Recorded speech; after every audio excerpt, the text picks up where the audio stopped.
you've been to Vancouver's Saturday Market and noticed an old house nearby in the park across from Vancouver City Hall? That house, built in 1877, used to be a thriving community scene. KXL's Veronica Carter looks at the rise and fall of the Slocum House Theater. The Clark County Historical Society Museum recently published a cover story by longtime newsman Dave Paul about Vancouver's grande dame of community theater, Hermine Decker. The article is titled Mrs. Decker's Dream House and tells the story of her efforts to found the Slocum House Theater located in Esther Short Park. Paul interviewed Mrs. Decker. It's a strange house. It hooks people. There's something awfully funny about that house. Houses have personalities anyway. And I was hooked. And so I was so afraid that I was over-enthusiastic that I rounded up all of the theater people around the town and took them down. And they were hooked too.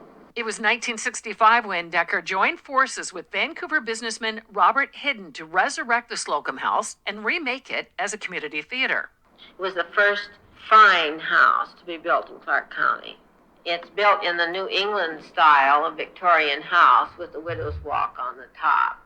And actually, although Mr. Slocum was not a sea captain, as some people seem to think, you can see clear down the Columbia River. You still can if you get up into the tower. The urban renewal folks wanted to demolish the abandoned old house, but Decker and Hidden saved it by drumming up financial support from Vancouver's community leaders. The Slocum House was owned by the city and rented to the budding theater group. We ran into a lot of opposition at first. They wanted to bulldoze it down.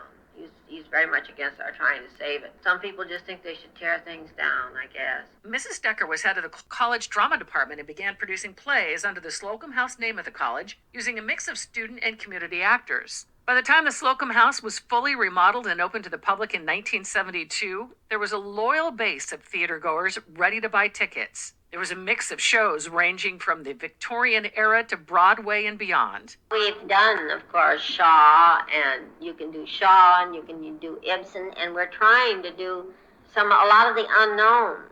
We're searching out. Every time I go to New York, I go down to the Greenwich Village and pick up plays in the old secondhand shops.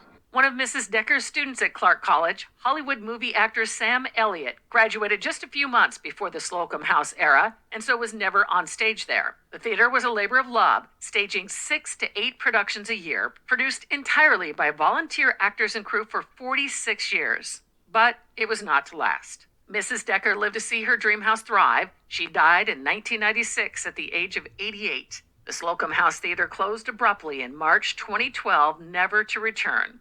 There'd been a dispute over a steep rent increase. The theater's board of directors decided to pull the plug and move on. The closure was final. The perennial favorite, Charles Dickens' A Christmas Carol, was produced almost every December. Today, the city of Vancouver offers rental space at the Slocum House for weddings and events.